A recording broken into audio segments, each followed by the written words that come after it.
तो राम राम भैलो हमारा के सवेरे सवेरे उठा के 100 को नोट पकड़ा के भेज दिल हटे लालू भैया के दुकान पर। कहे से हमारा ले हो जा नवरात्र के सामान, तो नवरात्रि के सामान हम ले चलिए घरे आ नहनी धोनी पूजा उजा करके हम चल ना स्कूल पे। कहे से कोई होता ग्राउंडेज मैच, तो हम अपना गाँव के प्राथमिक विद्यालय पहुँच गई हटे। और उसके बाद से हम खोलनी प्राथमिक विद्यालय के गेट, तो गेट खोलने देखनी है कि मैच होता टे, तो मैच में हमू शामिल होके और सबसे पहले हमने के फील्डिंग करनी है। तो कुछ देर हमने के फील्डिंग कैला के बाद हमने के आ गई बैटिंग, तो हमारा के सबसे पहले ओपनर भेजल गई हटे। और पहले ही गेना पर हम ग्राउंडेज से बाहर मार के आउट हो गए। कहे से ऐजा वाला खाली ग्राउंडेज मैच।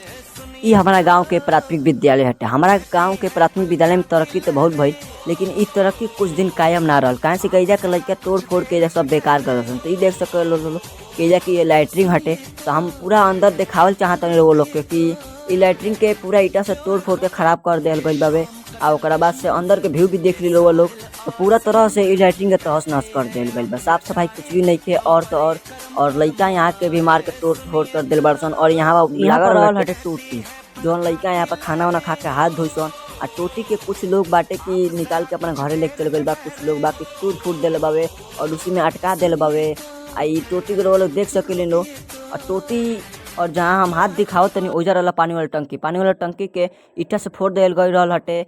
और हम लोग से दिखा दिल चाहते वो पीछे जौन बाबे उहे रहल टंकी। तो हम और लालू भैया मैच खेल के चल देनी अपना घरे। वीडियो पसंद पड़ल हो तो लाइक कमेंट और सब्सक्राइब जरूर करें।